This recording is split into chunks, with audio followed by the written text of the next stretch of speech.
கவி பேரரசு வைரமுத்து அவர் எங்கிட்டாவது ஒரு சிக்கலை மாறிக்கிட்டே இருக்காரு. அவர் மாட்டுவாரான்னு ஒரு கோஷம் பார்த்துக்கிட்டே இருக்கான். அது வேற இருக்கு. வாயை வச்சு சும்மா இருக்கணும். இப்போ நம்மளே இந்த இப்போ பேசுகிறோம்னா கொஞ்சம் பயமாக தான் இருக்குது. எந்தையாவது பேசிடுவோமோ, யாரையாவது போய் தாக்கிடுமோ அப்படின்னு. யாரையும் தாக்கக்கூடாது, உண்மையை சொல்லணும்.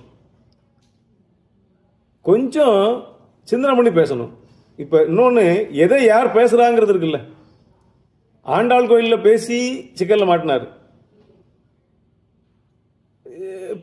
இப்போ பேசியிருக்காரு இருக்கட்டும்.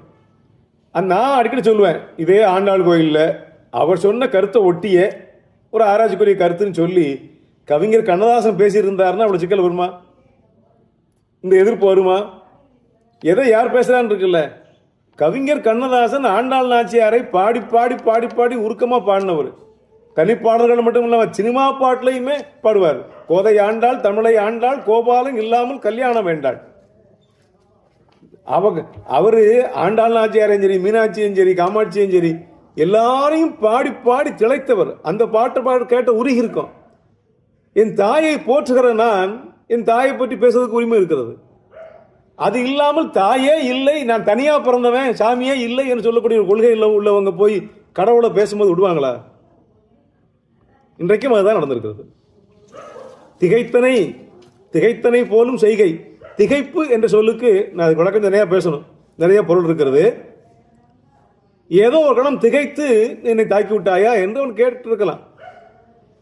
வாலிபதம் நியாயமா அநியாயமானு பட்டிமன்றம், வழக்காடு மன்றங்களையே அப்போ பெரிய புத்தகங்கள்லாம் இருக்கு. அவர்களெல்லாம் ஆராய்ச்சி நோக்கிலே ராமனை மீது வெறுப்பு இல்லாமல் எழுதியவர்கள், கம்பன் மீது வெறுப்பு இல்லாமல் எழுதியவர்கள், ராமன் மீது வெறுப்பு இல்லாமல் எழுதியவர்கள். ஆனால் இவர்கள் வெறுப்பை கக்குவதற்கென்றே பேசுகிறார்களோ, ஒரு வாய்ப்பை தேடுகிறார்களோ? குற்றம் இல்லாத மனிதனாக பிறந்து விட்டால் குற்றம் இருக்க வேண்டும்.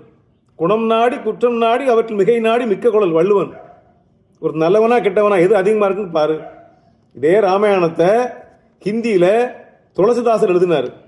அவர் எழுதும்போது முன்னுரையாக சொன்னாரா, ராமா எத்தனையோ பேர் வரலாறு இந்த உலகத்தில் இருக்கிறது, அதையெல்லாம் எழுதாமல் உன் வரலாற்றை எழுதுகிறேன். ஏன் தெரியுமா?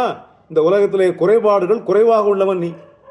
உன்னோட குறைபாடு இல்லைன்னு சொல்லல, குறைபாடுகள் குறைவா இருக்குன்னாரு. அதனால குறைபாடு இல்லாத மனுஷனே கிடையாது. கடவுள் மனிதனாக பிறந்தாலே குறை இருக்கும். ஆனால் அதை வைத்துக்கொண்டு வேற ஏதோ ஒரு காரணத்திற்காக உள்நோக்கத்தை வைத்துக்கொண்டு பேசிக்கிறாரோ என்று இன்னைக்கு வருத்தப்படுறாங்க, ரொம்ப கண்டனம் தெரிவிக்கிறாங்க. கொஞ்சம் சிந்தித்து பார்த்து பேசணும். நாம் தான் பெரிய அறிவாளி நினைச்சுக்கிட்டு எதையாவது எடுத்தோம் கழுத்தோம்னு பேசினா இதுதான்.